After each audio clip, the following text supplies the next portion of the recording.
अस्सलाम वालेकुम। आप देख रहे हैं विजन पॉइंट। मैं हूं सारा खान। नाज़रीन, जैसे कि एक क्यास किया जाता है कि पाकिस्तान दायरों के इर्द गिर्द जो है चक्कर लगा रहा है। एक दायरा कंप्लीट होता है कि एक जमात पावर में बैठी होती है, दूसरी जेलों में होती है, केसेस भुगत रही होती है, उनके वर्कर्स जो हैं वो जो है सजाएं भुगत रहे होते हैं, जेलों में कैद होते हैं, किसी किस्म की पॉलिटिकल एक्टिविटी की उनको इजाज़त नहीं होती, नैब को यूज़ किया जा रहा होता है। दूसरी जानिब जो है जो जमात जेलों में होती है, बाद में वही जो है वो इक़्तिदार में आ जाती है, और जो इक़्तिदार वाली जमात है वो जेल में पहुँच जाती है। तो ये वाला जो दायरों में ग घूमने वाला सिलसिला है, ये कब रुकेगा? हमने देखा है कि कैसे दुनिया भर के अंदर ख़ास तौर पे अभी रिसेंटली अमेरिकन प्रेसिडेंशियल इलेक्शंस की अगर बात की जाए, वहाँ पर कैसे एक स्मूथ पावर ट्रांज़िशन होती है। ये कैसे जो है वो हारने वाला भी एक्सेप्ट करता है ग्रेसफुली अपनी डिफीट को, और जीतने वाला भी। तो ये वाली जो चीज़ें हैं, ये वाला जो ट्रेंड है, ये पाकिस्तान में कैसे आ सकता है? जमहूरियत जो है आखिरी सांसें ले रही है इस वक़्त पाकिस्तान के अंदर।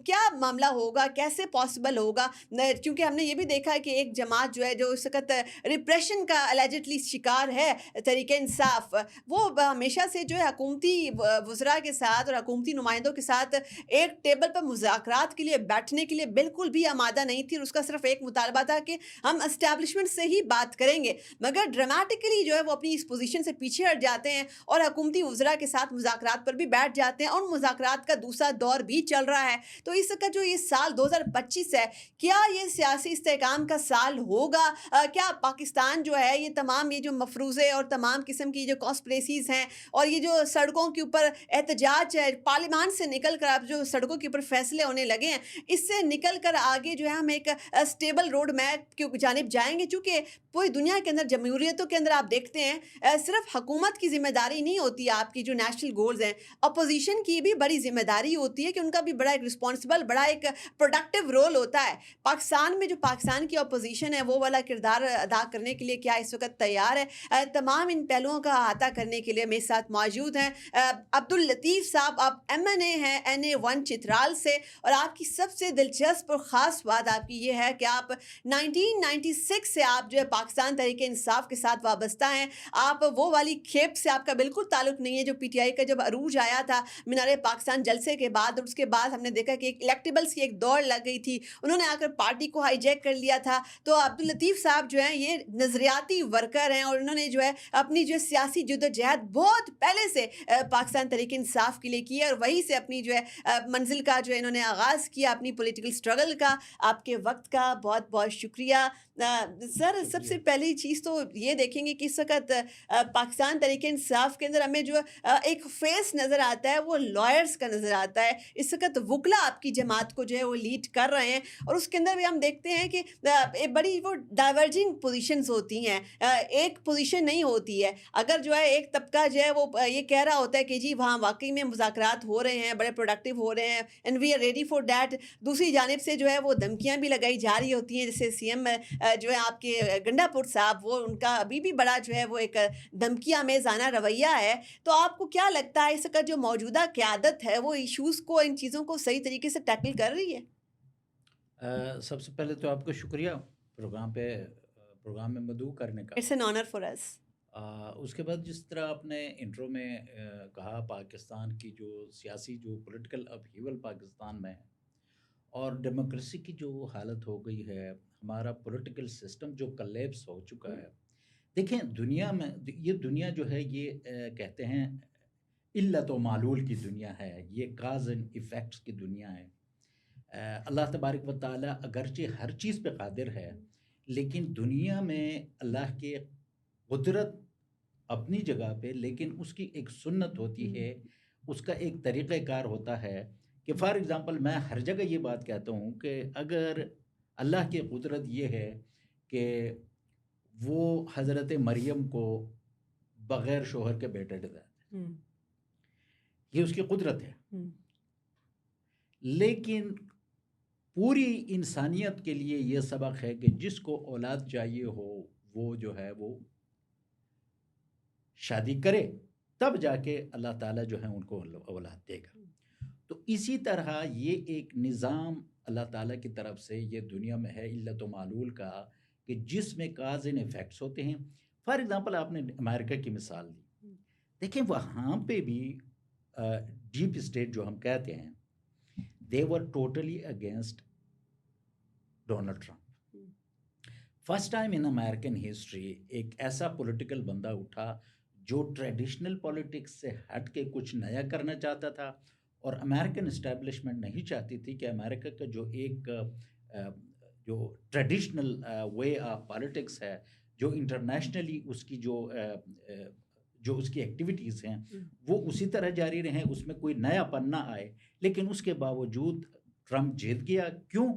कि लोगों ने उसे सपोर्ट किया, और वो तमाम फोर्सेस जो उसको आना नहीं दे रहे थे, लेकिन इलेक्शन के बाद सब ने एक्सेप्ट कर लिया। ये होती है डेमोक्रेसी। हमारे यहाँ ये है कि डेमोक्रेसी जो है उसको बनाया गया जिन्हें गुलाम। किसी एक फ़र्द को अगर पसंद नहीं है तो उसको ले टाप करके सारा कुछ करके उधर फेंक देते हैं। और हमारे यहाँ एक साहब ऐसे भी गुजरे हैं जिनका कहना ये था कि आईन क्या चीज़ है, कागज़ का एक टुकड़ा ही तो है। And he was the then president, so called president of Pakistan. आईन के बारे में उसके ये अल्फाज थे, और वो भी इस मुल्क पे कोई 10 साल हुक्मरानी कर गया। तो कहने का मकसद ये है कि देखें, जिस मुल्क में democracy uninterrupted, 47 India, 47 Pakistan, date of birth हमारी एक। इंडिया अब जो है वो उसकी अप्रोच क्या है, सिलिकॉन वैली में जाके आप देखें तो वहाँ पे 60% एग्जेक्टिव पोजीशंस पे इंडियंस बैठे हैं। इंडिया की अप्रोच क्या है कि जी वो अब स्टार वार्स की बात कर रहा है, वो चांद सितारों, वो मार्स पे जाने की बात कर रहा है, और हम यहाँ पे इस झगड़े में पड़े हुए हैं कि टमाटर कैसे लें, प्याज का रेट कैसे अफोर्ड करें। हमारी हालत ये हो गई है, हालांकि ज़मीन भी एक, लोग भी हम एक की किस्म के अब्दुल हैं। लतीफ़ साहब, आपने तो ना कहने का मतलब ये है कि अनइंटरप्टेड डेमोक्रेसी जो है वो सोल्यूशन है। देखें, हमारा ब्रेक अवे बांग्लादेश में लोग इतने अवेयर हो गए कि उन्होंने बाहर निकल के एक जालिमाना निज़ाम का तख्ता उलट दिया लोगों ने, और आज वो जो हैं वो अपनी एक डायरेक्शन की तरफ जा रहे हैं। तो अब पाकिस्तान के लिए एक टर्निंग पॉइंट है कि डू नाउ और नेवर वाली बात है। देखें, 75 साल किसी कौम की ज़िंदगी में बहुत होती है। अच्छा, आपने अनइंटरप्टेड डेमोक्रेसी की बात कही, तो आपकी जमात के ऊपर ही ये वाला इल्ज़ाम जो है लगता है कि कैसे पाकिस्तान एक बड़ा इकोनॉमिकली अच्छा परफॉर्म भी कर रहा था। ये मैं सिर्फ आपके सामने एक नुक्ता नज़र रख रही हूँ। तो उसमें आपके ऊपर इल्ज़ाम ये लगता है कि पाकिस्तान के अंदर डेमोक्रेसी भी थ्राइव कर रही थी, चूँकि हमने देखा कि कैसे चार्टर और डेमोक्रेसी के बाद जो है पाकिस्तान पीपल्स पार्टी और मुस्लिम लीग नून जो है वह एक दूसरे के खिलाफ उस तरीके से कॉन्स्पिरेसीज़ वगैरह नहीं कर रही थी। मगर उसके बाद जो है वो आप लोगों की जमात का राइज़ होता है, और खान साहब जो हैं वो एक जो है धरना पॉलिटिक्स का पाकिस्तान के अंदर आगाज़ करते हैं, और उसके बाद जो है वो चीज़ों को चैलेंज करते हैं, सड़कों के ऊपर मामलात को लेकर आते हैं, पार्लियामान को तस्लीम करने से इनकार कर देते हैं। तो कहा ये जाता है, basically that's a point of view जो कि आपके खिलाफ जाता है कि जी आप लोगों ने जो हाइब्रिड कुव्वतें हैं उनको आप लोगों ने स्पेस दिया सिस्टम के अंदर, और इस वक्त पाकिस्तान के अंदर जो जमहूरियत है वो सिर्फ़ और सिर्फ हाइब्रिड निज़ाम की बैसाखियों के ऊपर चल रही है, और आप लोगों ने उसकी बुनियाद रखी। तो ऐसे में जब सियासी कुव्वतें खुद ऐसी स्पेस प्रोवाइड करेंगी तो अनइंटरप्टेड जमहूरियत कैसे होगी पाकिस्तान के अंदर? अच्छा, ये आपने एक बहुत दिलचस्प सवाल किया। हुँ, मैं आपको कुछ 22 साल पीछे ले जाऊंगा। 2002 की बात है। हुँ, मैं इलेक्शन में पीटीआई का कैंडिडेट था, नेशनल असेंबली का, इसी हल्के से, हुँ, जिस हल्के से मैं जीता हूँ। इलेक्शन में मुकम्मल चेकमेट हो गए। हुँ, कोई ले 500, कोई ले 300, कोई ले 700। नेशनल असेंबली की मैं बात कर रहा हूँ।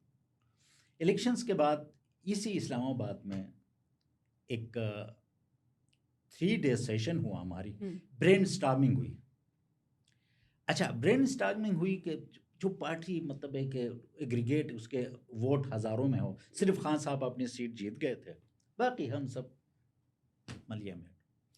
तो वहाँ पे डिस्कशन हो रही थी, मुख्तलिफ प्रपोजल्स और मुख्तलिफ वेज एंड मीन्स पे बातचीत हुई। तो मैंने जस्ट टू सी कि यार after being defeated completely, Khan क्या सोच रहा है, क्या वो प्रैग्मेटिज्म के नाम पर कंप्रोमाइज़ करेगा, या वो कुछ आइडियल जो पॉलिटिक्स है उस पे ही कायम है। मैंने खान साहब से गुजारिश की कि सर, हम जिस पॉलिटिकल निज़ाम में रह रहे हैं यहाँ पॉलिटिकल पार्टीज़ नहीं हैं, they are actually mafias. Family limited companies ہیں، ان کی گرپ ہے. ہم اس آئیڈیل پالیٹکس کو لے کے کہاں جائیں گے؟ کیا ہمیں تھوڑا سا کمپرومائز نہیں کرنا چاہیے کچھ حالات کے ساتھ اور ہمیں آگے بڑھنے کے لیے؟ تو خان صاحب نے اس کے جواب میں ایک خوبصورت بات کی. وہ جو کہتے ہیں نا کہ فارسی میں درویش ہرچ گویت دیدک گویت. خان صاحب نے اس وقت کہا تھا، یہ 2002 کی میں بات کر رہا ہوں، کہ دیکھیں جب ہم کمپرومائز ایک سٹیپ کر لیں گے تو دوسرے کی ضرورت پڑے گی، جب دوسرا قدم اٹھائیں گے تیسرے کی ضرورت پڑے گی، اور ایک وقت ایسا آئے گا کہ ہم ان پولیٹیکل پارٹیز کی صف میں آ کے کھڑے ہو جائیں گے اور قوم کو کوئی ڈفرینشیٹ نہیں کر پائے گی قوم کے ہو از بیٹر اینڈ ہو از ورس. کہتا ہے ایک وقت آئے گا کہ یہ تمام سیاسی جماعتیں اسی پی ٹی آئی کے خلاف اکٹھی ہو جائیں گی اور ہم اکیلے ہوں گے. یہ میں آئی وٹنس ہوں، I was over there. Khan نے یہ بات کی تھی. یہ جس چارٹر آف ڈیموکریسی کا آپ نے ذکر کیا، ادروائز تو یہ بہت آئیڈیل بات ہے کہ چارٹر آف ڈیموکریسی، کہ ڈیموکریسی پہ ایک کنسنسس ہو رہا ہے، جی یہ کریں گے. لیکن مزے کی بات یہ ہے کہ یہ چارٹر آف ڈیموکریسی اس وقت سائن ہوا جب ان کو لگا کہ فیوچر میں پی ٹی آئی جو ہے وہ ہم دونوں کو لے کے ڈوبے گی. اس لیے ہم اس کو، یہ ایک شوگر کوٹڈ الائنس تھا between Peoples Party and Muslim League not to fight P T I. تو وہ چارٹر آف ڈیموکریسی آ گئی. چارٹر آف ڈیموکریسی آنے کے بعد کیا ہوا؟ چارٹر آف ڈیموکریسی میں انہوں نے یہ کیا کہ بھائی میں آپ پہ کیس جو کیے ہیں وہ بھول جاؤں گا، آپ مجھ پہ کیس نہیں کریں گے. ہم پہلے لڑتے تھے، اب چونکہ خان آ گیا ہے، تیسری قوت آ گئی ہے، تو تیسری قوت کو ہم نے نہیں آنے دینا، اس لیے ہم اکٹھے ہو جائیں. عبداللطیف صاحب، یہاں پر جو میرا سوال ہے وہ یہ ہے کہ آپ لوگ جو ہے چوروں، ڈاکوؤں، لٹیروں، آپ بقول آپ کے، ٹھیک ہے، ان کے ساتھ بیٹھنے پر مجبور کیسے ہو گئے؟ چونکہ آپ لوگوں کا ایک بڑا فرم سٹینس یہ تھا، تھرو آؤٹ دا ایئر آپ یہی کہتے رہے کہ ہم صرف اسٹیبلشمنٹ سے بات کریں گے، صرف پاور، ڈیسیژن میکنگ پاور انہی کے پاس ہی ہے، ان چوروں، ڈاکوؤں اور لٹیروں کی آپ لوگوں کے بقول کوئی جو ہے حیثیت نہیں ہے، ان کے پاس کوئی پاور نہیں ہے. اب انہی کے ساتھ آپ مذاکراتی ٹیبل پہ بیٹھے ہیں. ایسی کون سی مجبوری آ گئی، یا ایسا کون سا تعویذ، وہ خواجہ صاحب جیسے کہہ رہے ہیں، کون سا تعویذ جو ہے اس نے عمل کر دیا؟ کیسے بیٹھ گئے آپ؟ یہ ممکن کیسے ہوا؟ اچھا، اس میں بھی ایک جو اسٹیبلشمنٹ والی بات ہے، یہ ہمارے جو دوست کہہ رہے تھے وہ بھی ٹھیک کہہ رہے تھے.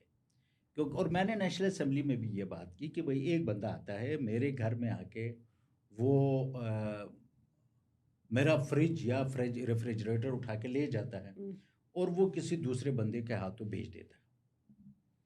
تو میں اگر کل کو کوئی کیس کروں یا نیگوشیشن کروں تو کس کے خلاف کروں گا؟ اس کے ساتھ کروں جو خرید چکا ہے، یا اس کے ساتھ کروں جو لے کر بیچ چکا ہے؟ تو یہ کیچ 2 والی سچویشن ہے. تو کچھ ہمارے ساتھیوں کا خیال یہ تھا کہ بھئی چونکہ اسٹیبلشمنٹ یہ سارا کچھ کر کے بیٹھ گئی ہے، ان کو مسلط اسٹیبلشمنٹ نے کیا ہے، تو یہ ہوتے کون ہیں کہ ہم اس کے ساتھ بات کریں گے؟ تو کوئی ویٹیج ہی اچھا، نہیں. 2018 میں آپ لوگوں کو اقتدار میں کون لایا تھا؟ ہاں، 2018 میں آپ لوگوں کو اقتدار میں کون لایا تھا؟ وہ دیکھیں یہ بھی ایک ایسی پرسیپشن ہے، یہ بھی ایک ایسی مس پرسیپشن ہے کہ اس ملک میں جو جن کو پولیٹیکل مافیا میں کہتا ہوں، وہ ان کے تصور میں بھی یہ بات نہیں تھی کہ اس ملک میں تیسری سیاسی قوت اٹھے گی. اور میں اس وقت کینڈیڈیٹ تھا، فار ایگزامپل 2018 میں میں کہتا ہوں کہ میرے ساتھ اگر وہ سپورٹ کر کے مجھے جتوا سکتے، اور پھر یہ بھی میں آپ کو بتاؤں اس الیکشن میں، اور میں اس پہ یقین بھی نہیں کرتا کہ یہ جتوانے کی بس کسی کی نہیں ہے، عوامی طاقت ہو. پی ٹی آئی کو ہروا لیتے نا اس الیکشن میں، نہیں ہروا سکے. فارم 47 سے ہی ہروایا نا، پولنگ سٹیشن میں تو ہمیں کوئی نہیں ہرا سکا. تو 2018 میں یہ پرسپشن، اچھا جب 2013 میں ہم نے کہا کہ آپ 4 حلقے کھولو، انہوں نے 4 حلقے نہیں کھولے. کیوں نہیں کھولے؟ کہ وہ سمجھتے تھے کہ ان حلقوں میں ریگنگ ہوئی ہے. 2018 کے بعد جب انہوں نے شور ڈالا، ہم نے کہا کہ بھئی تسی دسو کیڑا حلقہ کھولنا، 2 کھولیں، 10 کھولیں، 20 کھولیں، 50 کھولیں، کم فارورڈ آؤ. لیکن کوئی آگے نہیں آیا. ہم نے تو آخر میں آگے کہا کہ بھئی آپ 4 حلقے اس لیے کھولیں تاکہ قوم کو پتہ چلے کہ یہاں پہ ریگنگ ہوئی ہے یا نہیں ہوئی. یہ ہم ایک حجت کے لیے کریں گے. باقی ٹھیک ہے، ہم قوم کو یہ بتائیں کہ ہمارے ساتھ ناانصافی ہوئی. 2018 میں بھی ہم نے کہا کہ بھئی آپ آؤ، جو بھی حلقہ کون ابھی بھی میں کہتا ہوں میرے خلاف جو کینڈیڈیٹ تھا وہ الیکشن ٹریبیونل میں گیا. اس الیکشن ٹریبیونل میں جا کے اس نے مجھے نوٹس آیا, میں نے وکیل کر کے میں جب ادھر چلا گیا اس نے کیس ہی واپس لے لیا کیونکہ کچھ تھا ہی نہیں. دیکھیں ایک جانب یہ بات بھی تو آ جاتی ہے نا کہ آپ لوگوں کی بہت ساری جو چیزیں آپ کہتے ہیں پاور میں بھی آپ لوگ اس وقت you are the largest party in the parliament right now, ٹھیک ہے, کے پی میں بھی گورنمنٹ آپ لوگوں کی ہی ہے, تو اس میں پھر لگتا ہے ایسا ہی ہے کہ جو یہ الیکشنز تھے یہ کمپیریٹیولی بڑے فیئر تھے, چونکہ مولانا فضل الرحمان سو ریگنگ کا الیکشن کا جو الزام لگاتے ہیں وہ آپ لوگوں کے اوپر لگاتے ہیں کہ جی آپ لوگوں کی فیور میں ریگنگ کی گئی ہے اور ان کو جو ہے وہاں سے جو ہے پاور سے نکالا گیا ہے. تو ایسا تو پھر نہیں ہو سکتا نا کہ جہاں جہاں آپ جیتے ہیں وہ والے فیئر تھے اور جہاں آپ ہارے ہیں. میرے کہنے سے یا کسی مولانا فضل الرحمان کے کہنے سے نہ کوئی چیز اچھی ہو سکتی ہے نہ بری ہو سکتی ہے. دیکھیں الٹیمیٹلی کیا ہوتا ہے, الٹیمیٹلی یہ ہوتا ہے کہ جن حلقوں کو اب فار ایگزامپل جن حلقوں پہ ہمارا اعتراض ہے وہاں پہ جو فارم 45 اور 47 ہے, بیسک کرائیٹیریا کیا ہے میرے پاس, مجھے ایک فارم 45 دیا جاتا ہے جو تمام پولنگ ایجنٹس کے پاس ہے, ایک 47 دیا جاتا ہے جو وننگ کینڈیڈیٹ کی الٹیمیٹلی ان کی ایک لسٹ جاری ہوتی ہے. ہمارے تو مخالفین نے بھی گواہی دی ہے, اسلام آباد کی تینوں سیٹوں کے حوالے سے پی ٹی آئی نے گواہی نہیں دی, مخالفین نے گواہیاں دی ہیں. ہم کہتے ہیں کہ بھائی جو یہاں پہ صرف 2 کینڈیڈیٹ تھوڑی تھے مسلم لیگ نون اور پی ٹی آئی کے, بھائی تیسرا چوتھا کینڈیڈیٹ اس کے پاس جو فارم 45 ہیں آپ لا کے ادھر رکھیں, اس کے مطابق رزلٹ کمپائل کریں, ہمیں بھی قابل قبول ہے. اچھا یہاں پر آپ نے تو یہاں پہ جو ہم کہتے ہیں نا کہ مولانا نہیں کہا, بھائی مولانا صاحب کی پالیٹکس اس وقت ختم ہو گئی تھی جب انہوں نے کے پی میں جو معاملات ہوئے, جو لوگوں کے ساتھ مظالم ہوا, اس میں جب اس نے ایک خاص موقف اپنایا تو لوگوں نے سمجھ لیا کہ بھئی یہ جو ہے ہمارے اس کا نہیں ہے.